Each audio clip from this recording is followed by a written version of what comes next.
Okay. All right, thank you. Good evening, everyone. Thank you for being here. It is Tuesday, February 8th at 7 p.m. and I now call to order the 2091st regular meeting of the City Council, City of College Place City Council. Will the clerk please take roll call?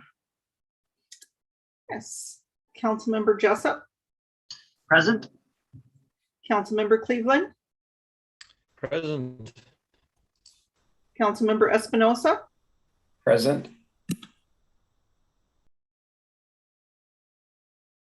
Is your audio working? Present. Can you hear me? Yes. Now we can. Councilmember Williams. Present. Councilmember Sherman. Present. Councilmember Boyle. Present. Councilmember Peterson has requested to be excused. We also have Mayor Hernandez. We do have a quorum. Joining us also are City Administrator Rizzatello, City Attorney Colwell, Finance Director Carlton, Public Works Director McAndrews, Community Development Director Rickard, HR Manager Doring, Deputy City Clerk St. Clair, and myself, City Clerk Neisel. Good to go. All right, great. Will you all please join me for the Pledge of Allegiance?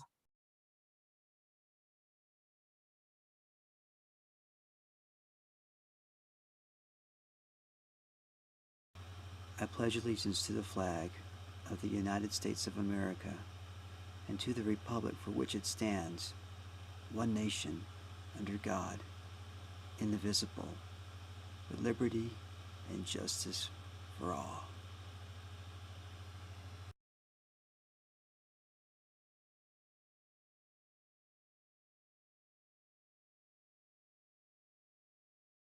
All right, thank you. Okay, it's now time for public comment. Did anyone submit a comment or would anybody in attendance like to speak at this time? No one submitted a comment. We do have several people in attendance. If you would like to speak, you can raise your hand.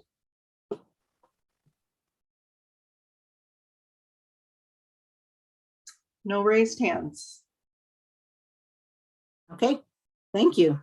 Then let's move on to the consent agenda, which includes the approving of the agenda for today, February 8th, 2022. Approve council minutes from January 25th, 2022 meeting. Approve the council minutes from January 31st joint workshop with Walla Walla. Approve the council minutes from February 1st, 2022 workshop. AB 22026, the EMS contract for the 2022 levy distribution.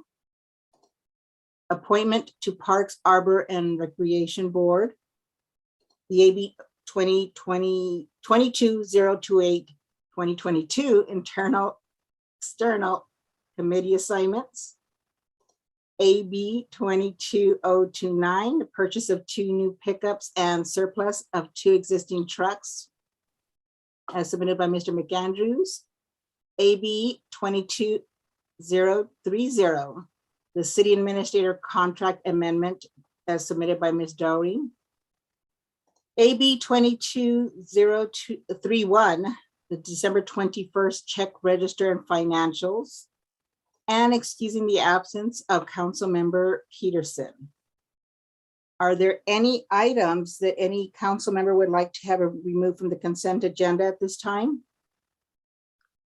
I would, is it, Ms. Sherman? may I speak? Can we move item 2.09 down? I just had some questions. Right. Okay, and so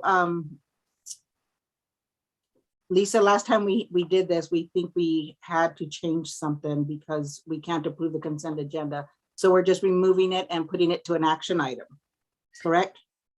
Correct. I moved it to the first action item. And so the motion would be to approve the consent agenda as amended. As amended, yep. I'll make a motion to approve the consent agenda as amended. Second, Councilmember Cleveland. Great. We have a first and a second. Any other discussion? All right. All in favor, say aye. Aye. Aye. Any Aye. opposed? All right, the ayes have it and the motion is passed. Okay. We have one presentation today. As you all know, February is Black History Month, and so I would like to read a proclamation. So it's a City of College Place proclamation, Office of the Mayor. Whereas Black History Month was created by Carter G. Woodson in 1926 to highlight the contributions and accomplishments made to the history of our country for the years have been omitted, and whereas in the City of College Place, we acknowledge and affirm the value of Black lives and the culture that they bring to our area. And whereas we recognize that racism still exists, and as a city with the help of our Diversity, Inclusion, and Advisory Board, we commit to learning and working to become anti-racist. And whereas in 2022, the national theme for Black History Month observance is Black Health and Wellness. And whereas during the month of February, our nation takes pause to reflect on the injustices and struggles fought and overcome by African Americans throughout our nation's history, and to pay tribute to the battles they have fought in the name of equality. And now, therefore, I, Norma L. Hernandez, Mayor of the City of College Place, Washington, do hereby proclaim February 2022 as Black History Month, given under my hand and seal as Mayor of the City of College Place, Washington, this 8th day of February 2022. All right, thank you. So let's see, action items. We have the first action item. So we moved the item regarding the city administrator contract amendment to the first item. Heather, do you want to discuss your question? Oh, yeah, I just had a couple, one, selfishly, I don't want Mike to move out of the city, so I just want that to be clear. Just a selfish reason. But two, I just was curious. I'm curious about that as I've been thinking about losing a city administrator as a voter, as a taxpayer in the city of College Place. Like, how do we Sure. feel about that? Well, I can so tell you just- why. Oh, sorry, go ahead. Oh, so yeah, I'm just curious about more of the, I didn't want to just like blanket approve it, but actually like understand thought Sure. process and everything that went behind it. Sure. So I had requested that of HR because as you all know, Mike is going to be getting married here soon. And for months now, they have been looking for housing here in College Place. The cost of housing is so high that they have been unable to find anything. They have been outbid 4 or 5 times already by all cash offers that have gone over the asking price. So it is getting very difficult for Mike and his fiance to get some housing for them and to move into the future. So we had discussed amending it. I discussed with Mike amending it just to give him the opportunity, if necessary, to find a house that is outside of City of College Place that might be either affordable or accessible, because those are both the problems going on for him and his fiance right now. So that's the reason I requested the change. You want any questions there, any discussions, or Mike or Sean, do you have any further input? No. Well, I mean, all I'm gonna say is if we looked, I've been getting outbid, and the stuff that has been within my markup has been in a condition that still wasn't good, and I end up getting outbid on that anyhow. So I mean, if it is an issue, that's fine. I'll withdraw it. But you know, I thought it wouldn't be, since we do that with the police chief and others, but that's either way. Well, I submitted it, Mike, so Yeah, it's not your place to withdraw. yeah, I know. Yeah. Councilmember Williams. I just wanted to note that I am in favor of this. I wish it wasn't necessary, but I think it just drives home how much we need affordable housing in this city. But I don't want to put anything in the way of us getting really good staff. And,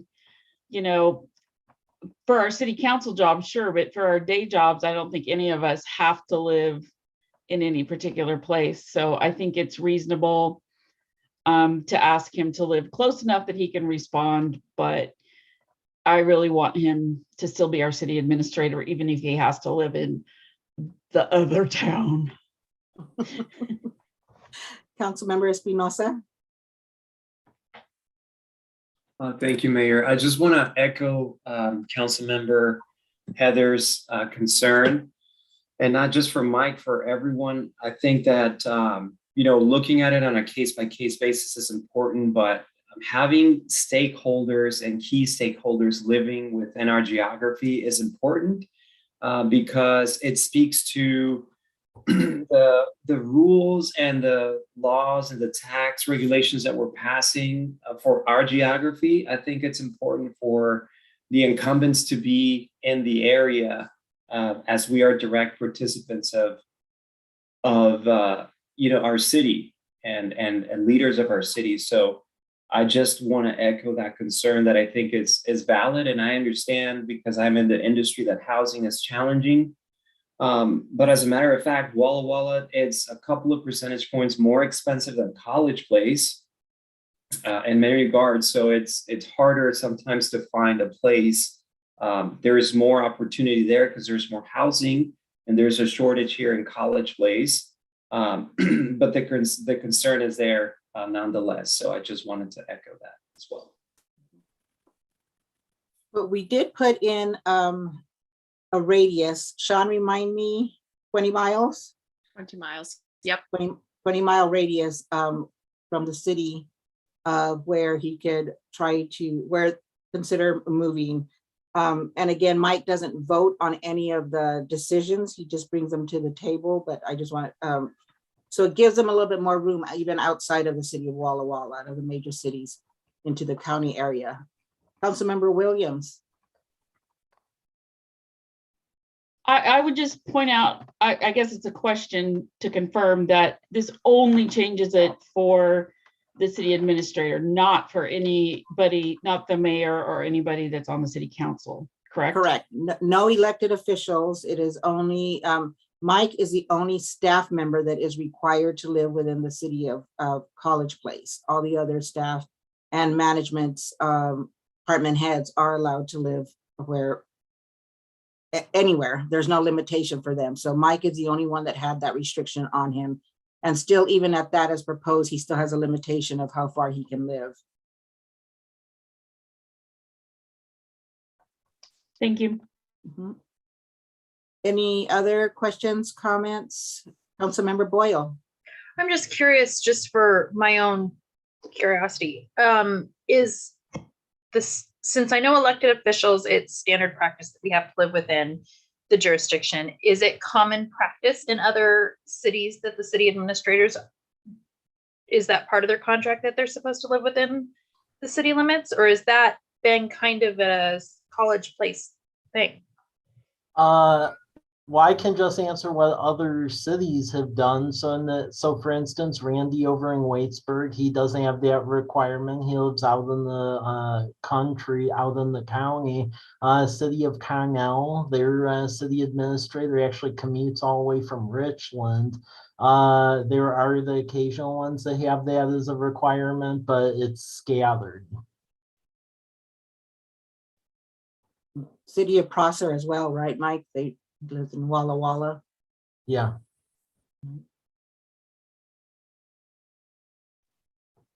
But I other than that, I do not know of the other rules. Councilmember Jessup. Thank you. And I echo the hope that Mike, yes, stick around and keep working on those grants. Does this only apply then to just simply Mike in his contract and position, or is it the city administration position in general? If Mike was unable to continue as an administrator, whatever down the road. I mean, it would set like a precedent maybe, but this would only apply to his contract. We're just asking for an amendment to his contract. Thank you. Now, yeah, I go with everybody else. Mike's moving better not include moving his job. I will hunt him down. Okay, Councilmember Cleveland and then Councilmember Williams. I was just going to motion that we approve the city administrator contract amendment. I don't know if Lisa wants any other language in that motion. That's sufficient. Okay, so we have a motion and Councilmember Williams. I would like to second that motion. Okay. And am I allowed to say, I have a motion that I would like to make if this motion fails. I don't know if I'm supposed to say that or not. I think you just wait until the motion fails. Okay. Or I was gonna suggest it, but then when the motion came along, I was like, I wasn't sure. Okay. All right. So we have a first and a second. Let's vote, or any additional discussion, I'm sorry. All right, let's vote. All in favor, say aye. Aye. Aye. Aye. Was that 4 ayes? Did I? I might need actual hand raises, Yeah, please. let's do the hand raising.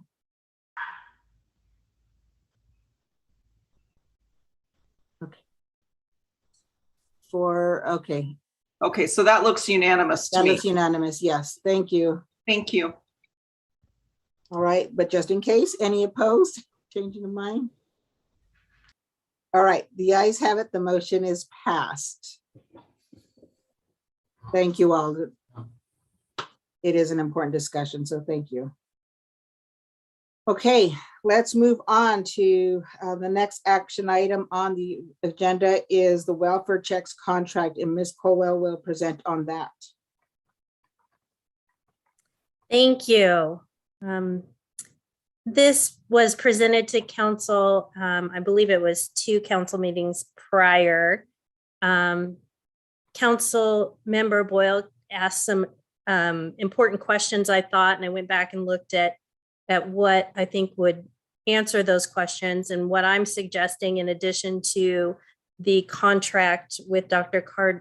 Todd Carmen for welfare checks, is that we establish a policy so that everyone's on the same page. Law enforcement officers know what they're supposed to do with the service and their interaction with the public, and hopefully be flexible enough to answer any bumps in the road. And so I asked that the council approve Chief Tamaris executing this contract. And I'm happy to answer any questions. All right, let's go through council members for any questions or comments. And we will begin with Council Member Jessup. No current questions or comments. Thank you. Thank you. Council Member Cleveland, No questions. Council Member Espinosa, Yeah, the same questions that I had last time is what type of liability does this new program exposes the city to? Because this is a private practitioner that would be undertaking this duty. So what kind of liability and risk does that pose for the city if we were to accept this proposal? Sure. There's always risk with every public service that the city provides. Dr. Carmen Wagner is required to have insurance for his services and to indemnify the city should he do anything wrong that results in damages. He's an independent contractor, so we're not going to be directing him on how to do his job. So it does open the city up to liability, but it's no different really than providing water. If we don't maintain our water lines and someone's damaged, we would be required to pay that. Our insurance would cover this as well if we were found responsible for any damages to another party. So basically, I am asking the council to accept this risk on behalf of the city. A follow-up question. I see that there's a $4,000, if you scroll up, $4,000 proposed. Is that a monthly wage? No, that would be total for a year. And after Council Member Boyle brought up, we shouldn't just pay a nominal amount. We want this to be something of value.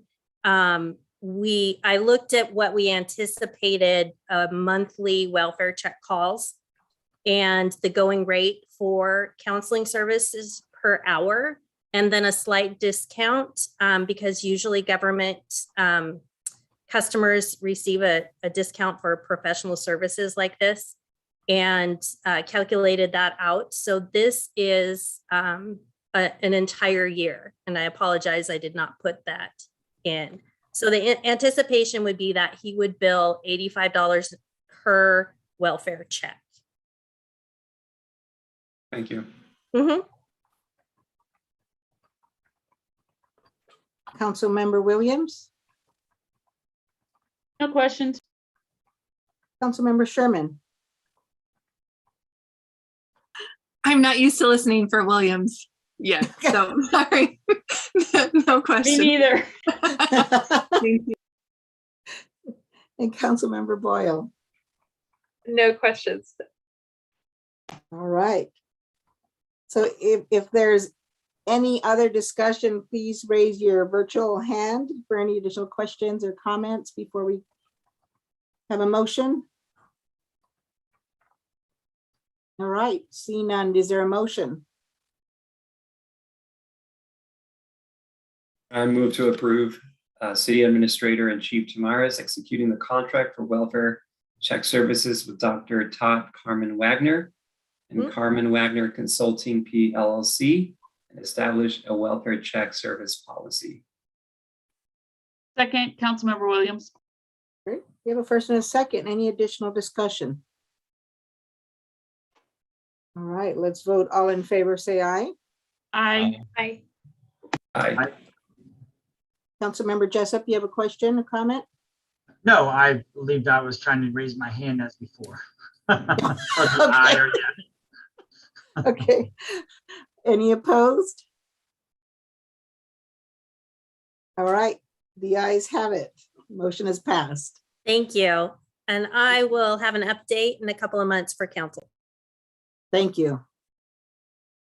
Okay, the next item is permission for staff to pursue the tax increment financing, and Ms. Colwell's going to continue to present on that one.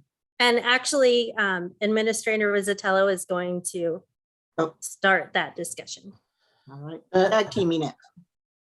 Thank you. So the tax increment financing, this builds upon the presentation at the council workshop about what it is. So that's the economic development tool. It was allowed in all 49 other states. And finally, the state of Washington has shown up to the game where now the incentive is offered here. That's traditionally how you finance public infrastructure to facilitate catalytic economic development. Oregon does that all the time. In fact, Milton Freewater, over there it's called urban renewal, but same principles. And that's what funded a lot of the infrastructure that went into essentially lure Sykes to Milton Freewater. So now we can do this. Before you do this, though, you need to conduct like a financial assessment that in essence will cite the infrastructure you want to pay for with the tax increment financing district, estimated boundaries, and then what the belief is in the growth and the equalized assessed value from now, which would be the base year up through 20 years. And then that increment is essentially what you can bond against. against. Each city gets up to 2 of these, and I should correct, it isn't just a city, it's jurisdiction. So we get 2, Walla Walla gets 2, the port gets 2, the county gets 2. And you only get 2 of them in the 20-year period, unless you retire one, then you could get another one going. We do have the ability to establish 2 of them at this time. It is a staff recommendation to pursue doing a financial assessment for one. The other one, we would just hold until a project comes our way that really would necessitate doing that.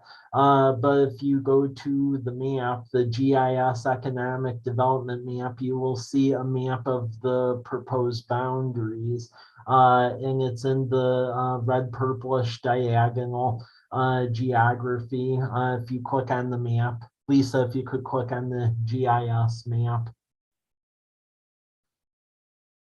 And the area is no surprise, it covers the geography where a lot of our economic development takes place. So along State Route 125 corridor, so it would encompass Meadowbrook, the properties currently owned by Mike McKiernan and Craig Christensen, south of Majania Road, and then would go up along College Avenue.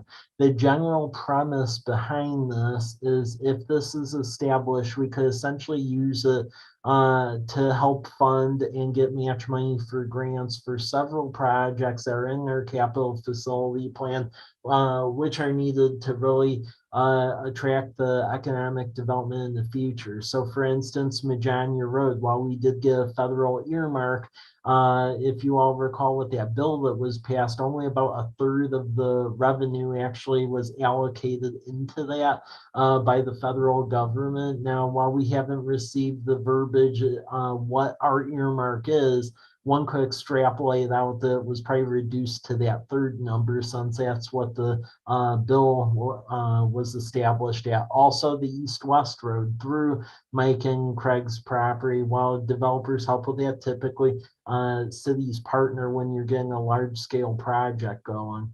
You have that stoplight on College Avenue, another key thing which we fought for a number of years, but it's hard to do in areas that are infill areas, is one of the stumbling blocks to getting, at least what I feel, College Avenue transition to a downtown that has a variety of mixed use structures, is the fact that for businesses that build over here, there's a parking requirement. Now we have a lot of the wider, big middle blocks in the core of the community where if we had some funding to match some grants, we could actually do shared use parking lots in the middle of the blocks, because several of these blocks have like vacant empty properties in the middle of them. And if there were shared use parking lots, then you could waive that parking requirement, and likely that would help facilitate some redevelopment and reinvestment in College Avenue. So you can see the recommended geography. The decision point is before you all tonight isn't outright to create one, but it's to do the financial impact assessment. City Finance Department has the bandwidth to take this on. Brian and I discussed this extensively. They would conduct this, and then once the study is done with the numbers and everything, it would be presented to the Economic Development Commission for recommendation on their part, and then it would go to you all as well. And then there's typically public hearing associated with that prior to establishing it. And then even once you establish it, that report first goes to the state treasurer's office for some analysis before it gets formally constituted. So there is a very long process to this before it gets constituted and you can take out the bonds on it. So decision point tonight is merely a permission to study it and then bring the information back to you for further discussion and decision points. This general concept was presented to the Economic Development Commission last night. They did recommend to pursue this and recommend to City Council to give permission to study this, as they felt that it was key to getting a lot of our economic development projects going. Okay, before we move on to Ms. Colwell, are there any questions for Mike Rizzatello?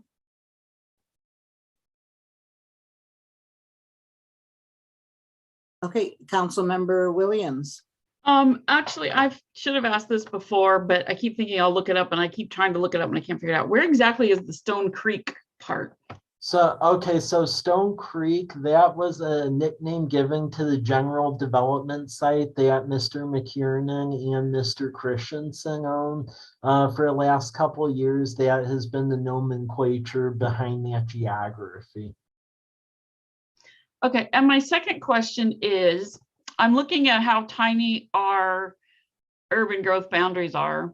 And if the next time we have a chance, we do manage to push them further south, since we're going right to the edge, can we move the boundaries of the TIF along with it? Or would that have to be a new TIF? That would likely have to be a new TIF, either that or a legislative amendment to that current RCW. And this process is so new, I'm not exactly discounting that, because I'm sure as people start using it, the legislature is going to have to make some amendments to it, because we'll be about the third locality in after, I believe, Everett and Pasco. Thank you. Ms. Colwell. Thank you. I was just going to add that in our meetings with Finance Director Carlton, he expressed his concern about the risk that the city would take, and his expertise in finance. I think my opinion is the city can be confident that when this comes before, if it comes back to the city council to approve a TIF, that it will be a process that goes through the ringer with our finance director. He is very cognizant of the process and what we need to do to show that it will work. That's all. Okay, did you have anything further that you wanted to share? I didn't, unless anyone has any questions. All right. About it. Yeah, just that, you know, our taxing and revenue in Washington State for cities is very complex. All right, I'm going to go This is to a great Council. opportunity. Oh, sorry. Okay, well, Councilmember Espinosa has his hand raised. Yeah, I just would like to make a comment that although it's a very attractive program, nobody wants to pay more taxes. And in this, for the sake of progress and advancing and accelerating schedule of development that would bring more value to the city is certainly something that we all want to see, but I would like to see some financial modeling or projections to see what the impact would be to the bottom line, because we want to make College Place attractive to businesses. We don't want to scare businesses away, so we have to create the right environment for businesses to want to come here. So for the sake of analysis, I just would like to see some numbers as far as what could be expected for those areas that would be impacted by the TIF. Yep, and that's exactly what giving them permission to move forward would do. So let's, Councilmember Jessup, questions or comments? No questions, comments at the time. Thank you. Okay, Councilmember Cleveland. So basically, we're going to do an assessment, a study to see the impact that this financial policy could have, how we could use it. My original understanding of it is simply that when we do investment, it increases the value of assets, land that benefits from those investments. And when those values go up, those land values and asset values go up, we use the increased tax revenue off of those values to finance the original improvements we made. Yes. Okay, thank you. That's all. Councilmember Williams. No questions. Thank you. Okay, Councilmember Sherman, No questions, thank you. Councilmember Boyle, No questions. and Councilmember Espinosa. I'm going to come back to you because I skipped over you, but just in case you have any further questions or comments, I wanted to give you the opportunity. Thank you. No further questions. Okay. All right. So if you do come up with any questions or comments, please use your little virtual hand. Otherwise, is there a motion? I'll make a motion to adopt resolution number 22-005, which authorizes staff to conduct a financial assessment study for a potential creation of tax increment financing TIF district for the Stone Creek, Meadowbrook, and downtown areas for the city. I'll I'll second Councilmember. Second. All right. Fire Heather got that, but We need to come up with a smaller name for it. Yeah. Quite a mouthful. All right, we have a first and a second. Any additional discussion? All right, all in favor, say aye. Aye. Aye. Any opposed? All right, it's unanimous. The ayes have it and the motion is passed. I'm excited to actually see some of that financial modeling as well. All right, next item is assumption of private Autumn Meadows HOA infrastructure under the petition method. And Mr. Rizzatello is going to present on that. And I would like to note that Councilmember Sherman will abstain from conversation and voting at this time. Okay, thank you. So this concept we've worked on for a while here. Basic premise behind this is that there's a number of HOAs and subdivisions in this community, ones that were built 1980s through 1990s, where the developers in essence did not build infrastructure to city standard. That was built below that standard, and back then you could still essentially develop the subdivision if all of that infrastructure was kept within the ownership of the homeowners association, which, I mean, back then that may have been the way things were, but over time homeowners associations becoming active, or some of them don't exactly keep the assessments up to maintain all that infrastructure. Also doubled with the fact that the cost of infrastructure over decades has dramatically increased. A number of these subdivisions are getting near that age where the infrastructure is starting to falter. And you can see in the list here in the agenda packet that there's several of them. So Autumn Meadows Homeowners Association, that's the neighborhood that's centered around Scenic View Drive in Newgate.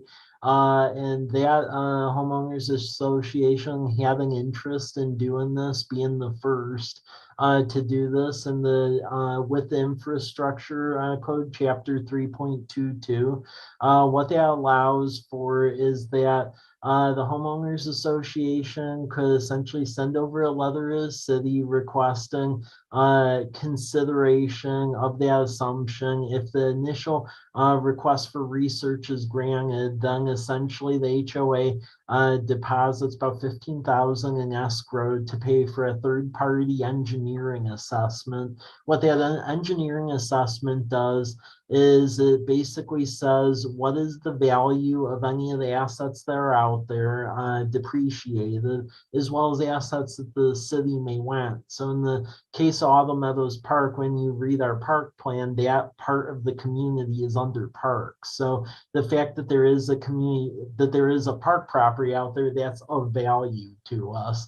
So you take that value and then you look at it against what would be a cost to bring the infrastructure up to city standard. And keep in mind, this is the streets there and infrastructure that's within the ownership of the HOA. And then the third-party engineer report, engineer has stamp off on it, and then it says essentially what is owed in essence for the city to take it over. And then at that time, essentially the HOA can circulate a petition that they agree with the findings of this report, and then asking city council to assume the infrastructure. How the city is made whole by this is whatever is owed can be paid for with a combination of money from the bank account of the homeowners association, as well as with the institution of what's called the local improvement district. In the local improvement district, that essentially is an assessment on the homeowners in the HOA for the differential between the cash and then the gap until your city's made whole on what it is to bring it up to city standard. So in this case, the gap was a little bit over 200,000. The HOA agreed with the report, and that in general, that's what's in front of you right now, just essentially granting the motion, which would be accepting the petition, and then moving ahead with the various financial instruments so the city can take this over. I would say it is in our, it's in mutual best interest to do this, because as of right now, there is an active HOA, and they're willing to essentially pony up the resources to get the infrastructure up to city standard and then move on. I would say, to play devil's advocate, the issue if you didn't have a program like this is far, far out in the future. Let's say the HOA becomes inactive. There aren't really folks in the official HOA, and the infrastructure just deteriorates, then it turns into finger pointing, protracted legal fight. I mean, it just turns into a giant mess. This way is an orderly transition to essentially unwind this thing, get it up to city standard, and then move on, because then it keeps the property values good, and then it also extends other services. So like, for instance, when you have a private road, we don't snowplow. City owns the road, then we snowplow. So there's things like that as well.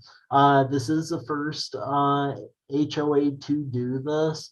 A lot of cities do not have a code such as this. However, a lot of cities did not allow what we allowed back then. So it's trying to come up with a solution to fix this problem that was a little bit self-inflicted. So there's probably a little bit of a convoluted explanation, but it is complex. So Brian or Ree, I don't know if you have anything to add to that. Yes, and don't forget, in this situation, if the HOA went bankrupt and we took it over, then we would be at, we'd have to pay for all those infrastructure upgrades. This way, the homeowners are responsible for the payment. So just keep that in mind.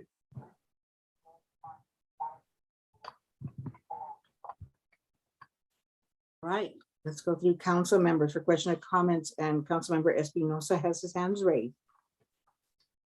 Yes, question, Mike. So if I read the numbers right, there would not be a financial burden initially to take over the parks, because $200,000 would be coming into the city, and then the delta would be addressed through a lid or other funding sources to take care of improvements and other things. Is that correct? Yeah, so the improvements to get the stuff up to city standard is essentially covered by that 200,000, which is the combination of bank account funds and the local improvement district. Now, as we work it through park board, because when you were on park board, y'all agreed to recommend essentially getting this park property. Where it could be more is, let's say if the park board the current park board decides to put different kind of stuff on it, then at that point getting really fancy with it would become a city liability, but then there's grants for that sort of thing too. But either way, this 200,000, that makes us whole to upgrade this stuff to the city standard and then move on. Perfect. And a follow-up question is, what would the operational cost per month be to maintain the additional footprint of the parks? As far as the yearly, from what I was understanding, looking at some of the numbers I had earlier in on this, per year was about another $250. Keep in mind, when you look in the park plan, it's in our adopted park plan that we're needing additional parks. So, I mean, this is something we were forecasting to do anyhow. If we didn't exactly say point blank where these new parks are going to be at, but this was something that was in general forecasted. Thank you. All right, let's go through the rest of the council members. Councilmember Jessup, No questions or comments. Thank you. Councilmember Cleveland, No questions, but I just wanted to appreciate all the work that's gone into creating kind of this fair and equitable transition plan of this infrastructure. So thank you very much, Mike, and all those involved in making this plan. Yep. Councilmember Williams. I just want to say I appreciate the careful work on this and getting out ahead of it. We had, when I was at the state, we worked with a number of counties mostly who had wastewater treatment plants or water treatment plants under this sort of a scenario. And we passed a law back then saying you can't do that anymore. You're not allowed to let people build private wastewater treatment plants. So I absolutely appreciate what you're doing and think it's exactly what we should be doing. Interesting. Councilmember Boyle. No questions, thanks. All right. Any further discussion? All right, is there a motion? This is Councilmember Williams.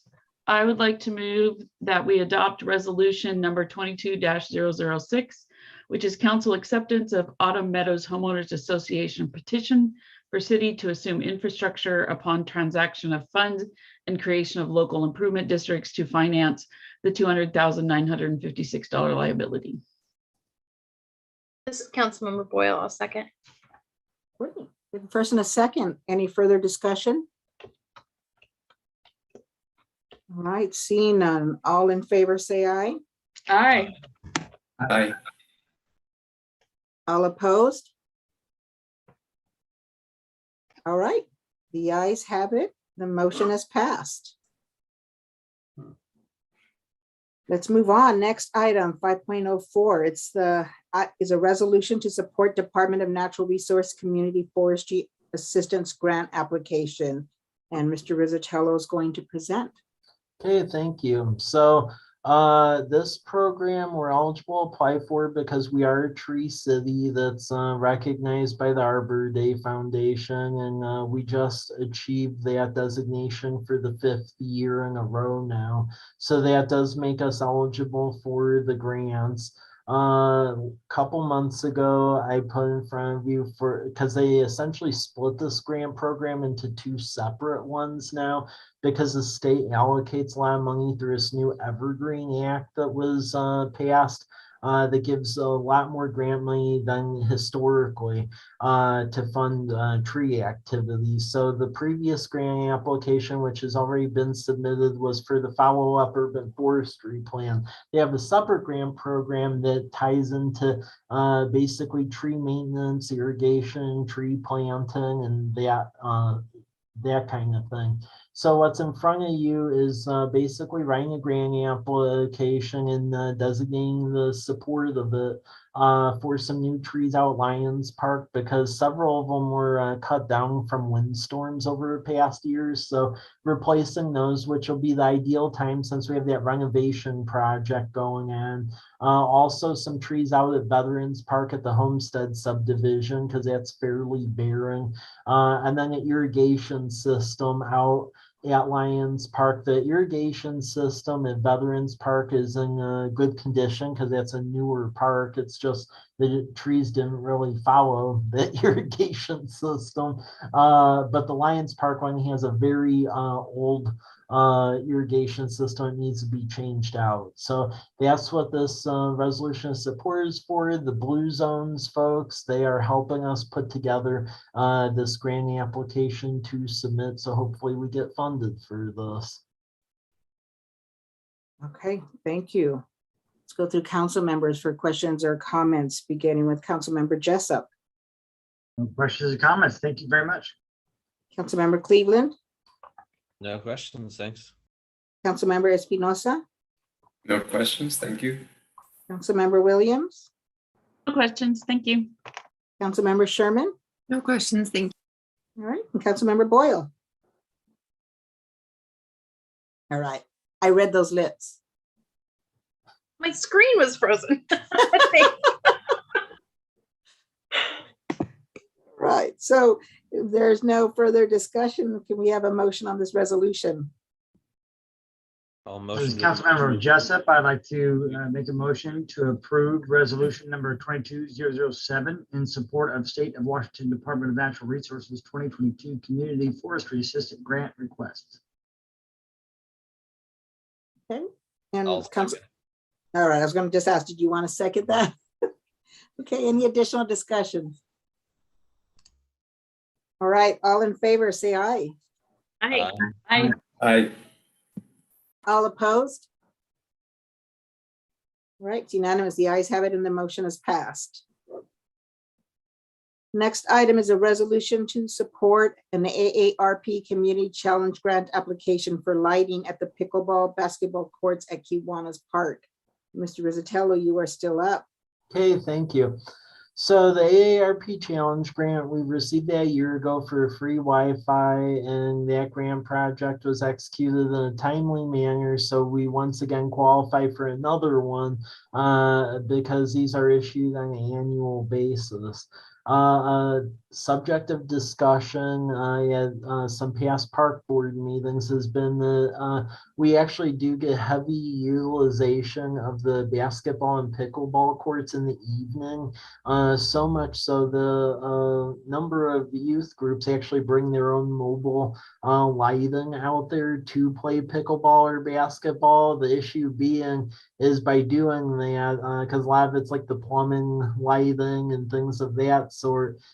If you ride around that park, the lights go right into the adjacent homes over in the Whitman PUD subdivision. So the general concept here is to pursue another AARP grant so we could get some dark sky compliant focused lighting that could be turned on and off by groups over at the pickleball courts and the basketball courts over at Kiwanis Park. In recent meetings, the park board thinks that that's very important to pursue since there is a lot of utilization of that facility that's going on. All right, council members, for any questions or comments, Councilmember Jessup. No, thank you. All right, Councilmember Cleveland. Sounds like a great idea. Are these lights going to be ones that just come automatically, or is there going to be a switch that's available for folks to just switch as they need it? I believe switch lighting, but I mean, we could look further into it if we get the grant and spec this out. All right. All right. Councilmember Cleveland, that was already cleaning. Okay, back to Councilmember Jessup. He has his hand raised. Sorry, that prompted a question from me then. So yes, I really thank you for doing something of that nature. I know here at the high school, we have many of our students who utilize those courts and that kind of stuff too. You talked about the lighting. Do we know if it is switch lighting? Sort of make sure that it's not some sort of nuisance that the teenagers forget to shut off lights as can possibly happen. So is there a time limit or anything of that nature? I'm just ignorant on the technology of that. I know where I previously lived at in Colfax, even with the switch lighting, you could get those on timers where they would like essentially go out like every like half hour. So I know that's a possibility to do that. We would have to investigate that further though. Great, thank you. Okay. Councilmember Espinosa. I just want to thank Mike for being so resourceful, looking for grants that really are beneficial to our community. We want to keep kids off the street. These are the types of recreational activities that we need to provide. So thank you, Mike, for going out and getting that grant. I think it'll be great for our community, and it will be greatly appreciated by our youth and all the users. Councilmember Williams. I just want to point out that not only is Mike giving us the grant, but he's managing the grant management so that we're getting additional ones. So let's just keep going with the Mike is awesome theme. But yes, I think this is great. I think Mike needs to go get a grant so he can get a grant manager. That'd be nice. But then what would you do with all your time, Mike? Right. I don't have any questions. No questions, Ms. Boyle? No questions. Thanks, Mike. Yeah. All right, if there's no further questions or comments, can we get a motion on this resolution? Councilmember Espinoza, I move to adopt resolution number 22-008, which authorizes and supports an application to AARP for the Community Challenge Grant. Councilmember Boyle, I will second the motion. Great. Is there any additional discussion? All right, all in favor, say aye. Aye. All opposed? Unanimous, the ayes have it and the motion is passed. All right, moving on, it's the acceptance of the State Public Works Board pre-construction loan contract for Reservoir number 4. And Mr. Rizzatello, you're still up. Hey, thank you. So this will provide funding for us to proceed with engineering for another elevated water tank. So that is definitely a major issue here in the city because right now our water storage is basically 500,000 gallons in the steel tank, and then roughly about 250,000 gallons a piece over in the 2 tanks on Maple and Whitman. As we all remember last fall, that when we had that short essentially in the pumping equipment over on Maple and Whitman, we do not have very ample storage here, so much so that, I mean, if stuff shuts off and generators didn't kick on like what happened, you essentially run out of water with available storage in a day.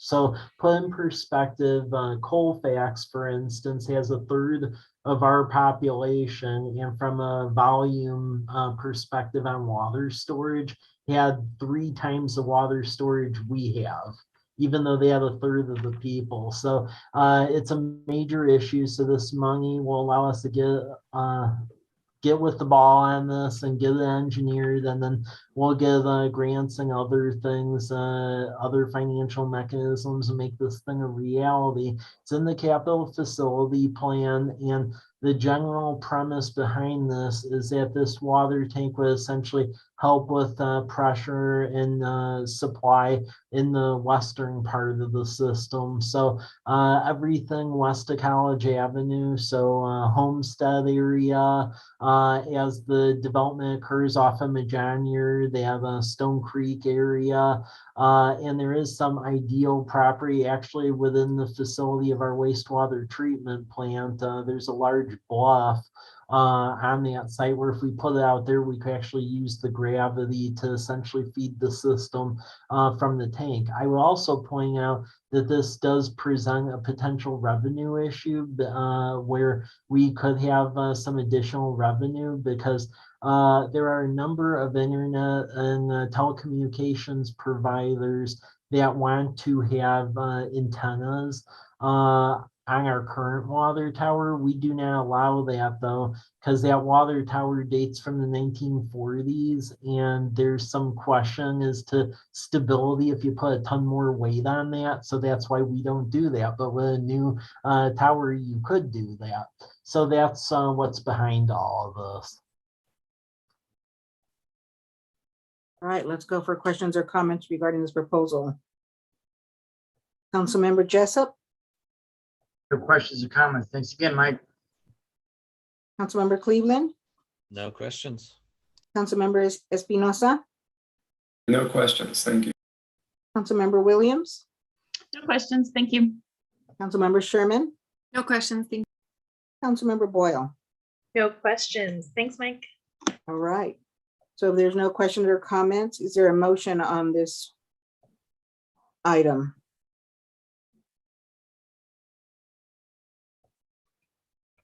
I'll motion to approve resolution number 22-009, which accepts the State Public Works Board pre-construction loan in amount of $350,000 and authorize city administrator to sign the loan agreement. Is there a second? Councilmember Williams, I second. Is there any additional discussion? All right, all in favor, say aye. Aye. Any opposed? All right, unanimous, the ayes have it and the motion is passed. Next is item for the McKiernan right-of-way easement dedication, and Mr. Rickard will present on that. Good evening. Can you all hear me? I'm great. Hear you. Okay. Mike's been talking the whole night, so just wanted to make sure my mic was working. So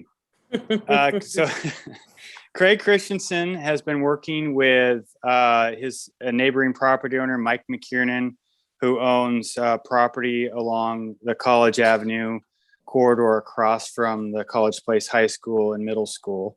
And Craig has been working with Mike to acquire a right-of-way easement across Mike's property that will provide the primary access into Craig's property, which is 131 acres of residentially zoned property to the west of where that right-of-way shown in the exhibit there.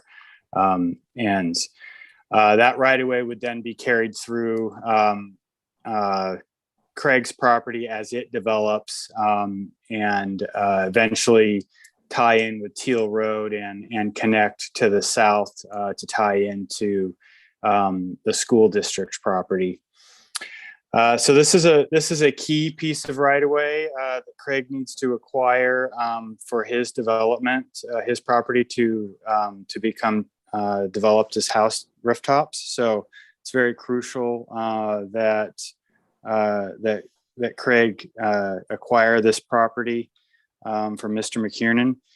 It's roughly 78 feet wide, a little over 2 acres in size.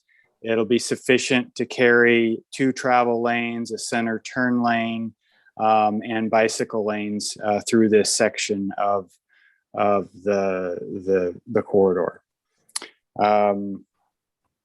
I think that's about all there is to add. If there are any questions, I'd be happy to answer them. All right, Councilmember Jessup, questions or comments? No, thank you very much. Councilmember Cleveland, No questions. Councilmember Espinosa, No questions. Councilmember Williams, No questions. Thank you. Councilmember Sherman, No questions. Councilmember Boyle. No questions. All right, so if there's no additional questions or comments, do we have a motion on this item? This is Councilmember Williams. I will move that we authorize Mayor Hernandez to accept a right-of-way easement deed for street right-of-way purposes for Michael McKiernan. Thank you. I'll second. Perfect. We have a first and a second. Any additional comments? All right, seeing none. All in favor, say aye. Aye. Aye. Any opposed? All right, it's unanimous. The ayes have it and the motion is passed.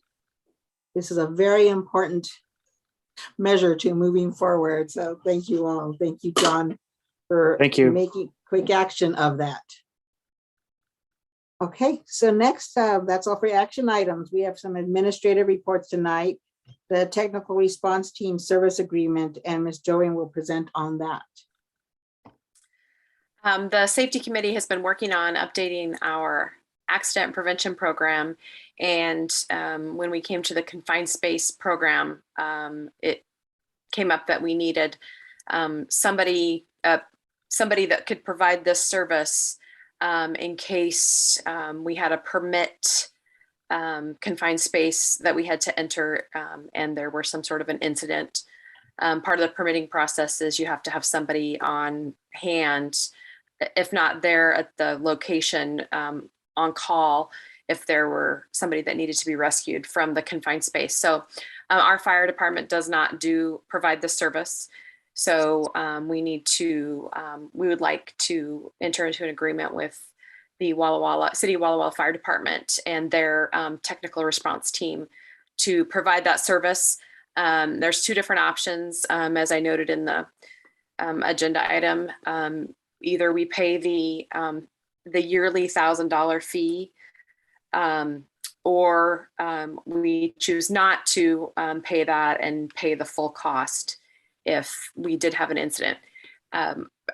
As far as I know, we've never had an incident. We only have one confined permit required confined space, and that is the water tower. And our guys generally don't go into it, but we still need to have somebody available for the service if we were to need it. So our suggestion is that we don't pay the annual fee and that we just pay if we need it. Does anybody have any questions? All right, let's go for council members for questions. Mr. Jessup? Not at the moment, thank you. Okay. Mr. Cleveland? No questions. Mr. Espinosa? No questions. Ms. Williams? I do have questions. First, I read this at first as we're giving the permits to people, but now when you just described it, it sounds like this is when we have to get a confined space entry for what our employees are doing. Is that correct? Yes. Okay. That makes a whole lot more sense. And then my second question is,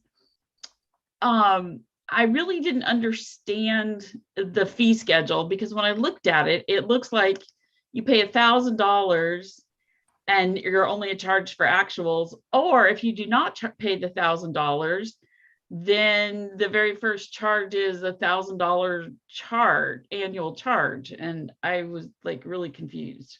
Does that mean you pay that $1,000 only if you call them? The second time? On which option? The second option. That's what confused me. Right. We would have to pay the actual cost of whatever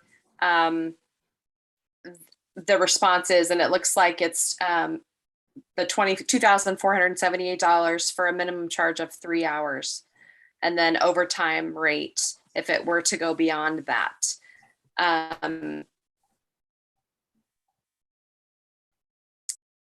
Pay $1,000.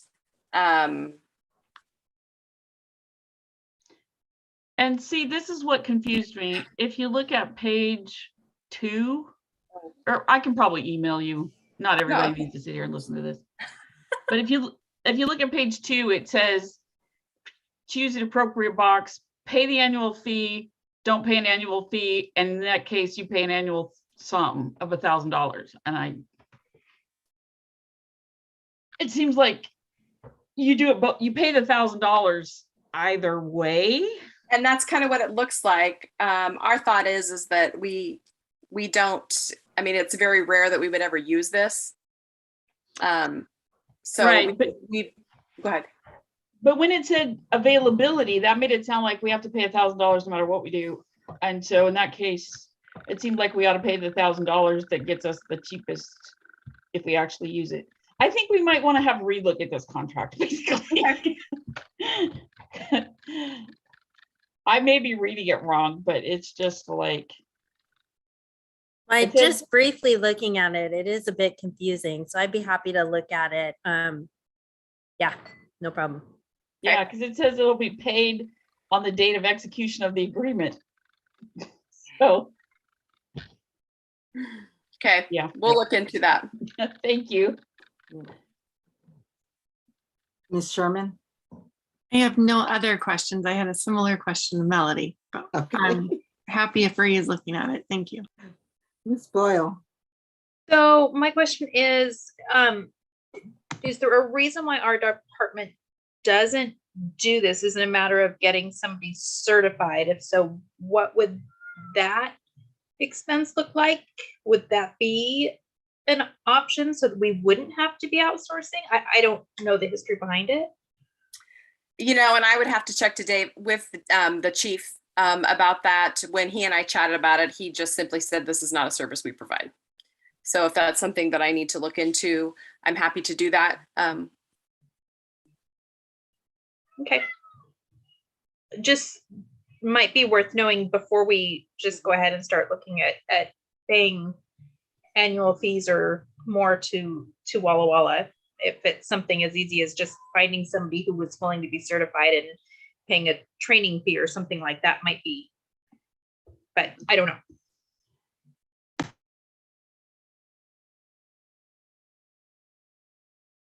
Oops, Councilmember Jessup?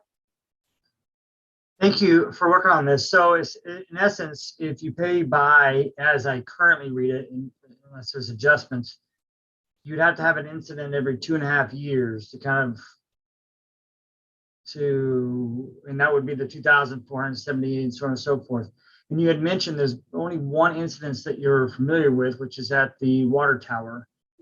I also read on the second page there as well, talking about hazardous materials or anything of that nature.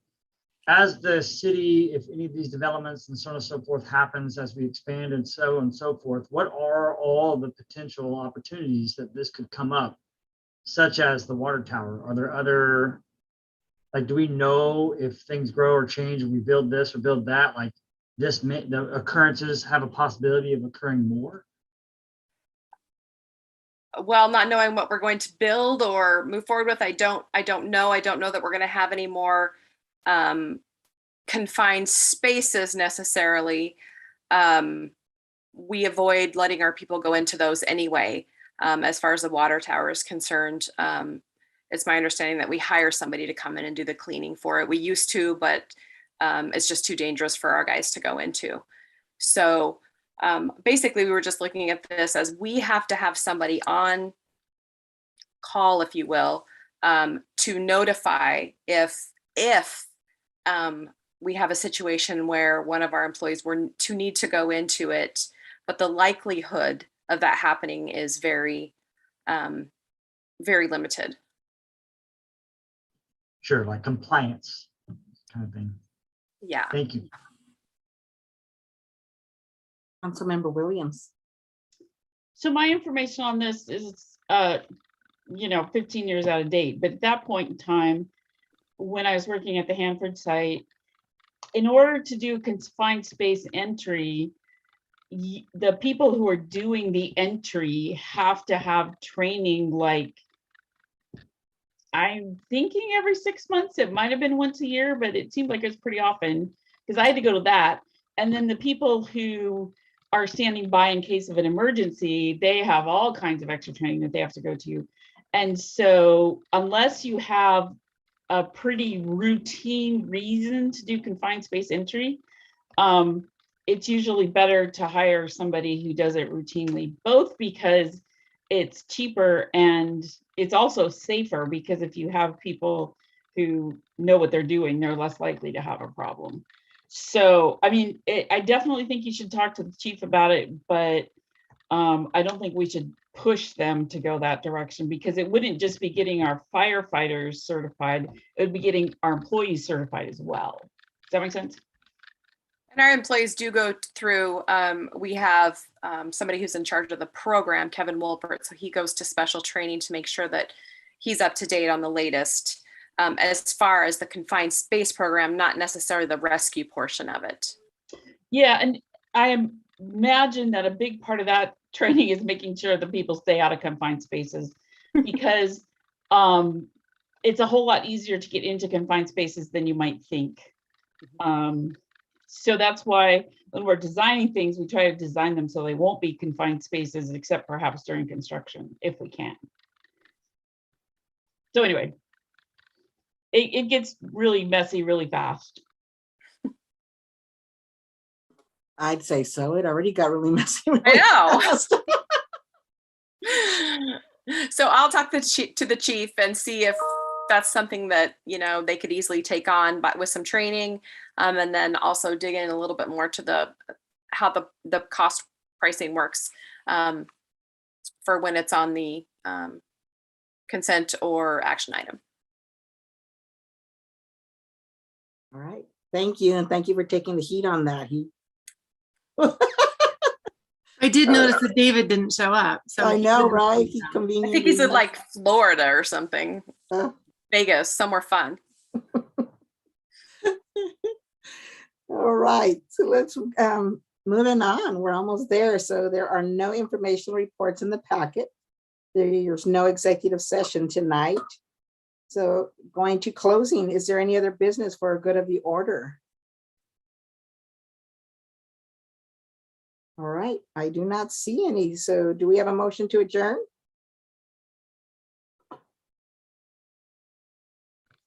Councilmember Williams, so move.